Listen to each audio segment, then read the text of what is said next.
Examination of thyroid swelling. The thyroid gland is located in front of the neck with its two lobes on either sides of the trachea connected by an isthmus. We begin our examination of the thyroid swellings by inspection. For inspection, make the patient sit on a stool with the neck slightly hyperextended and inspect the thyroid from the front. Asking the patient to swallow makes the thyroid more prominent for inspection. If the patient has a short and fat neck, ask the patient to clasp the hands over the occiput and push the head backwards against the resistance of the clasped hands. This is the Pizzillo's method to make the thyroid more prominent for inspection. First, note the size and shape of the swelling and its situation, whether it is on one side of the midline, in the midline, or whether it extends on both the sides. Measure the exact size in centimeters using a measuring tape. Now note the extent of the swelling, particularly the lateral border in relation to the sternomastoid and the lower border in relation to the suprasternal notch of the sternum. A thyroid swelling always lies deep to the sternomastoid muscles, as demonstrated here by contracting the sternomastoids. Then note whether the lower border ends above the suprasternal notch or it extends behind the suprasternal notch. Both the borders will be better appreciated if the patient is asked to make swallowing movements during the inspection. Next, inspect the surface of the swelling. A simple goiter and single nodules have a smooth surface, while a multinodular goiter has a nodular or bossellated surface. Note the bossellated surface of this large multinodular goiter in a young male patient. Then inspect the skin over the swelling and look for redness and edema suggestive of inflammation, scars of previous surgery, sinuses, and dilated veins. Note this transverse scar of previous thyroid surgery, which tells us that this is a recurrent thyroid swelling. And this is a sinus in the midline of the neck discharging mucus-like fluid. This is a thyroglossal fistula. Then watch the swelling for a few seconds quietly for pulsatility. Now ask the patient to swallow and look for an upward movement of the swelling.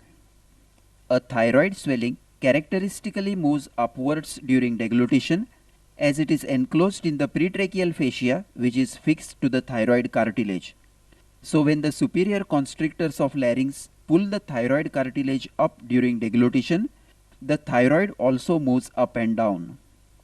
Of course, we should not forget the other swellings that also move on deglutition, that is the thyroglossal cysts, pretracheal lymph nodes, subhyoid bursa, and extrinsic carcinoma of larynx. A swelling which is not attached to the pretracheal fascia, like this lipoma, will not move upwards during deglutition. Note the upward movement of the thyroid cartilage, but not of the swelling. If the swelling is a nodule close to the midline, you must also test for its upward movement on protrusion of the tongue. Ask the patient to extend the neck and open the mouth wide. Now, keeping the mouth open, let the patient move the tongue out and in. This is a thyroglossal cyst, and note the upward movement of the swelling as the tongue is protruded. This sign is diagnostic of a thyroglossal cyst, which is connected to the foramen cecum of the tongue.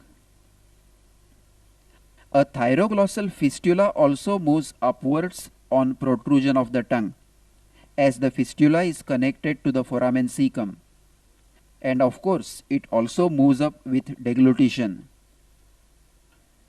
To revise, on inspection, first note the size and shape of the swelling, its location, and its borders in relation to the sternomastoid and the suprasternal notch. Then inspect the surface, whether smooth, nodular, or bossellated. Then inspect the skin over the swelling for redness and edema, scars and sinuses and dilated veins. Look for any visible pulsations in the swelling. Then ask the patient to swallow and look for an upward movement of the swelling during deglutition. And lastly, if the swelling is close to the midline, look for an upward movement of the swelling on protruding the tongue. Now let us proceed to palpation. After completing inspection, let the patient be in the same position sitting with neck extended and test the temperature of the swelling with the back of the fingers and then look for tenderness. Then stand behind the patient, place the hands around the neck with the thumbs over the occiput and tips of the other fingers over the front of the neck. This is the standard method for palpation of the thyroid gland. The flexion of the neck can be adjusted by the grip between the thumbs over the occiput and the index fingers under the chin. Now keep the neck slightly flexed to relax the deep cervical fascia and ask the patient to make a swallowing movement as you are palpating. As the thyroid moves up and down, the lower border can be appreciated better and nodules, if present, can be felt more easily. Then palpate the anterior surfaces of the lobes one at a time, inclining the head to the side being examined to relax the overlying sternomastoid muscle. For example, to examine the right lobe, flex the neck slightly to the right, support the thyroid firmly with the left hand and then palpate with the right hand. Note the consistency, surface and borders carefully. Palpate the tracheal rings in the suprasternal notch, that is below the lower border of the isthmus. If they are not felt, a retrosternal extension should be suspected. Now stand in front of the patient, extend the neck slightly and palpate by Lahaye's method for deep or posteromedial surface of the gland. To palpate the left lobe, push the thyroid gland to the left by your left hand so that the left lobe is pushed out of the tracheoesophageal groove, and then with the right hand palpate the posterior surface for nodules. Then repeat the procedure on the right side. Next, with the patient in the same position, keep a thumb over the lobe to be examined and ask the patient to swallow. Feel for small nodules on the surface as the gland moves up and down. This is Kreil's method of palpation for small nodules. During palpation, first you should determine whether the entire thyroid gland is enlarged, or is it an affection of only one lobe, or is it a single nodule. If an entire gland or an entire lobe is palpable, note its surface whether it is smooth or bossellated, and its consistency whether it is uniform or variable, soft, firm or hard. Colloid goiters are soft, multinodular goiters are firm, and carcinoma and Riedel's thyroiditis are hard to feel. Secondly, palpate the lower border very carefully during deglutition to determine the presence of a retrosternal extension. Palpation of tracheal rings above the suprasternal notch rules out a retrosternal extension. If it is a single nodule, note its position in the thyroid lobe or isthmus. Note its shape, measure its size and feel the consistency. A paradox about the consistency of thyroid nodule should be noted and remembered here, that a cyst in thyroid feels firm, while a solid swelling, that is adenoma, feels soft. Because adenomas, being highly cellular, are soft, while cysts with fluid under tension feel firm as compared to the normally soft thyroid. After palpating the nodule, try to palpate the rest of the thyroid gland. Normally it is not palpable. A normal thyroid gland is not felt on palpation. Only its isthmus can be felt over the second, third and fourth tracheal rings. So if along with a single nodule, like this nodule on the isthmus, the rest of the thyroid gland is palpable, clinically it is considered as a multinodular goiter with a single large nodule. But if the rest of the gland is not palpable, as in this case, then it is considered as a solitary nodule. Now keep your hand very gently over the upper pole of each side and try to feel for a palpable thrill.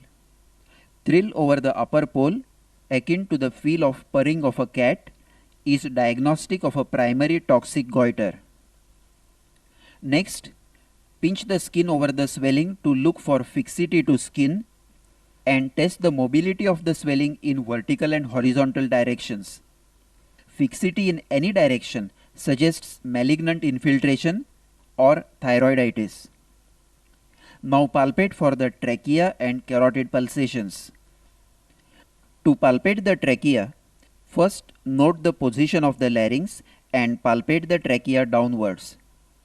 In this unilateral left-sided goiter, the trachea can be felt along its length and its displacement to the opposite side can be easily appreciated.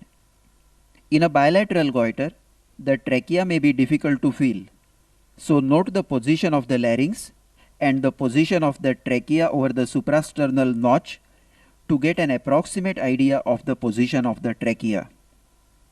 Then perform the Cocker's test to rule out tracheal narrowing.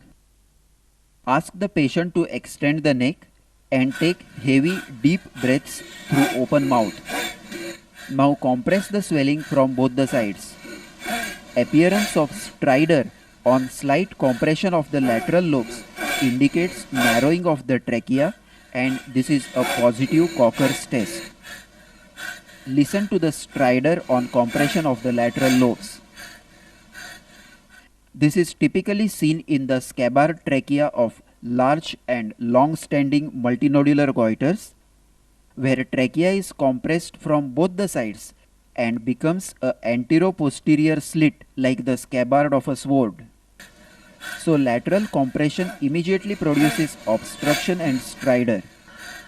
It may also be seen in a malignant thyroid infiltrating the trachea.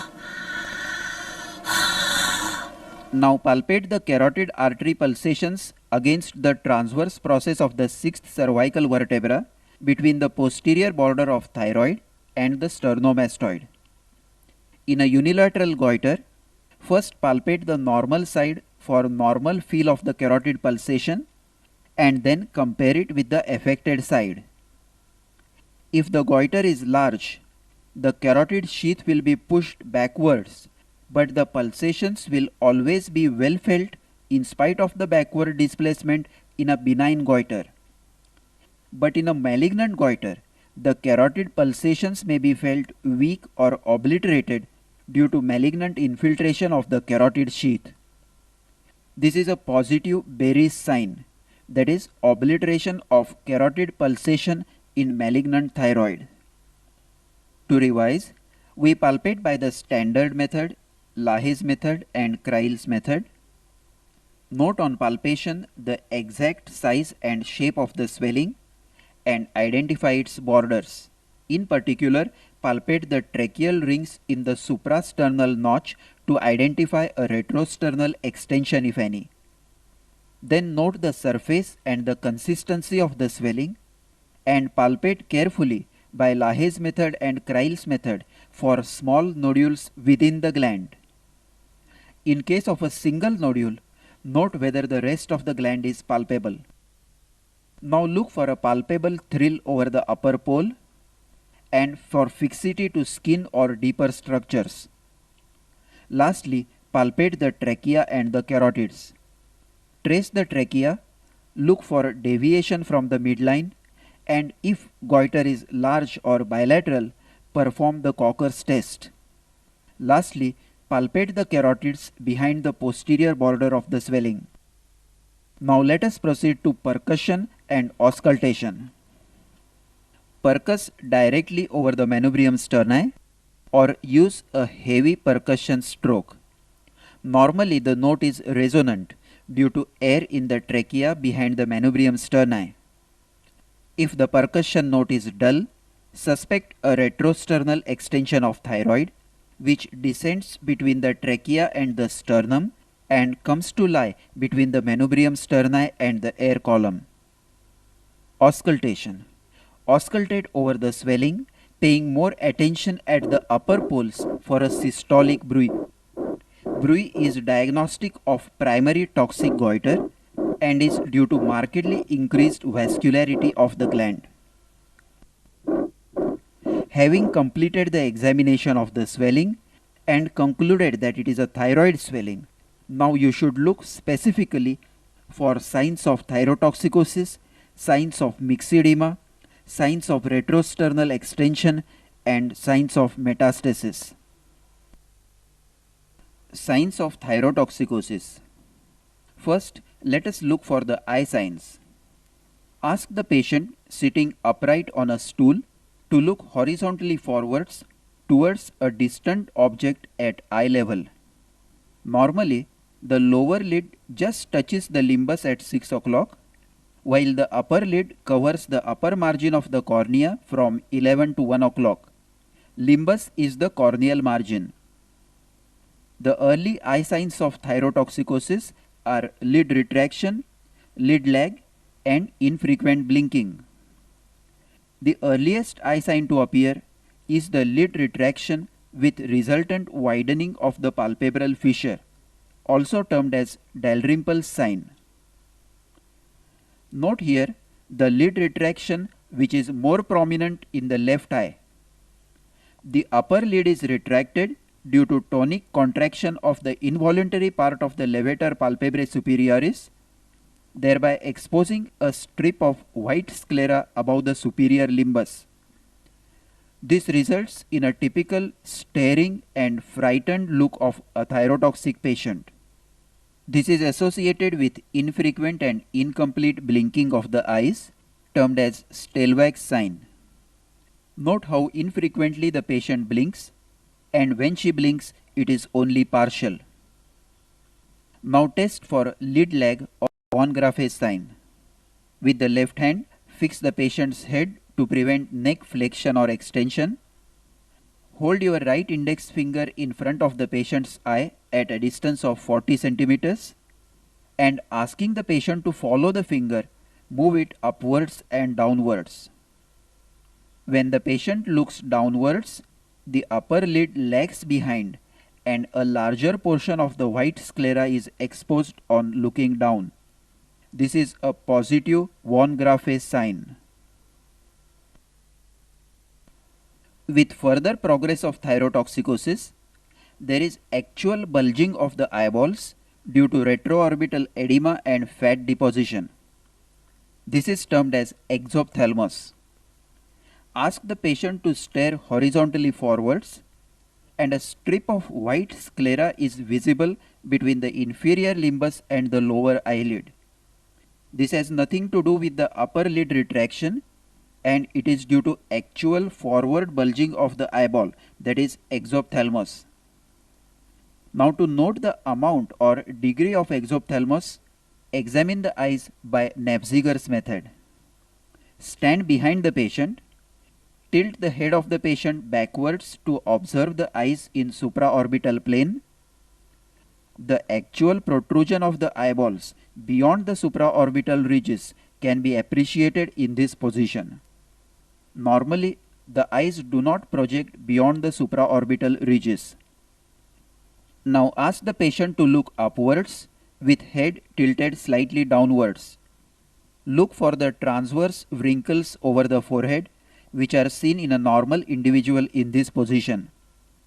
Absence of wrinkling of forehead in thyrotoxicosis is positive Geoffroy's sign.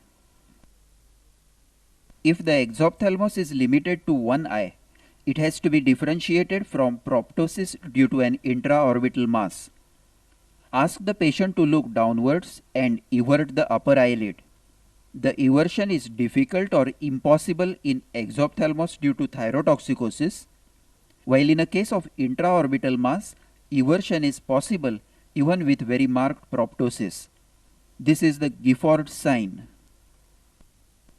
Now test convergence by holding your finger at a distance of 1 meter from the eyes and asking the patient to stare at it. Now bring it slowly towards the midpoint between the eyebrows. The patient cannot converge the eyes in exophthalmos. This is a positive Mobius sign. Convergence is slow, jerky and incomplete. With progressive exophthalmos, there is further bulging of the eyeballs with conjunctival congestion and edema. In a later stage, there are corneal ulcers, diminished vision and ophthalmoplegia or restriction of the eyeball movements. To revise, look for lid retraction, lid lag and infrequent blinking. Look for actual exophthalmos by Napziger's method and visibility of sclera beneath the inferior limbus. Then look for wrinkling of forehead, that is Geoffroy sign, and test convergence, that is Mobius sign. We are examining for the signs of thyrotoxicosis, and we have now studied the eye signs in thyrotoxicosis. Next, look for fine tremors of outstretched hands and protruded tongue. Ask the patient to stretch out the arms with slight fanning of the fingers. Thyrotoxic patients will always show a fine tremor of the fingers. This is another patient with a thyroid enlargement. Note the fine tremor of the fingers of the outstretched hands, suggesting thyrotoxicosis. Another method to demonstrate tremors is to keep a piece of paper over the outstretched fingers. The vibrations of the paper are more easily appreciated. Then ask the patient to open the mouth fully and put out the tongue straight for 15 to 30 seconds. The tongue should not touch the teeth. Look for frank tremors or in mild cases fine fibrillary twitchings. Note again the tremors of the protruded tongue in thyrotoxicosis. Next, feel the radial pulse. Tachycardia and bounding pulse are characteristic of thyrotoxicosis. However, pulse rate may increase further due to anxiety which is associated with thyrotoxicosis. So, to judge the degree of thyrotoxicosis, you must count the sleeping pulse rate, which is counted early morning around 4 am, that is before the patient wakes up, without disturbing the sleep. A fast and irregular pulse may suggest atrial fibrillation. Now feel the palms and feet of the patient. In thyrotoxicosis, they are warm and moist, and the legs may show pretibial myxedema with thickened hyperpigmented skin and coarse hair. Lastly, another characteristic sign of thyrotoxicosis has already been studied by us during the examination of the goiter, that is, the palpable thyroid thrill and thyroid bruit on auscultation. Let us remember here that in primary thyrotoxicosis, the eye signs and tremors are more prominent, while in secondary thyrotoxicosis, cardiac signs are more prominent with tachycardia, cardiomegaly, atrial fibrillation or congestive cardiac failure. In secondary thyrotoxicosis, the tremors are less prominent and eye signs and exophthalmos are not seen. Signs of myxedema. If there are no signs of thyrotoxicosis, look for signs of myxedema. Is the voice hoarse? Is there edema of the face and legs? Does the patient feel lethargic? And look for the diagnostic clinical sign, that is delayed relaxation of the deep reflexes. Test the ankle jerk and the knee jerk. Note the typical myxedema faces with edema and dry coarse skin, and listen to the characteristic slow hoarse voice. Now note the slow relaxation phase of this ankle jerk. The muscle contracts briskly as usual and then relaxes slowly. In this early case, note the slightly delayed relaxation phase of the ankle jerk. Now we look for the signs of retrosternal extension. Inspect the upper chest, neck and face for dilated veins, congestion and puffiness, which result from pressure on the internal jugular veins at the thoracic inlet. Palpate the tracheal rings in the suprasternal notch. inability to palpate the rings suggests a retrosternal goiter. Then percus over the manubrium sterni. A dull note instead of normal resonant note suggests the presence of a retrosternal goiter. Now elevate both arms above the head until they touch the sides of the face. Hold them there for 1 minute. If this maneuver produces congestion of the face and respiratory distress, it suggests thoracic outlet obstruction, which in case of a goiter is most likely to be due to retrosternal extension of the goiter. This is positive Pemberton's sign. Lastly, look for Horner's syndrome, which can occur in a retrosternal goiter or in a malignant goiter affecting the cervical sympathetic nerve. The features of Horner's syndrome are ptosis with constricted pupil and enophthalmos in the eye of the affected side. The ciliospinal reflex is lost and there is anhidrosis or loss of sweating on the affected side of the face.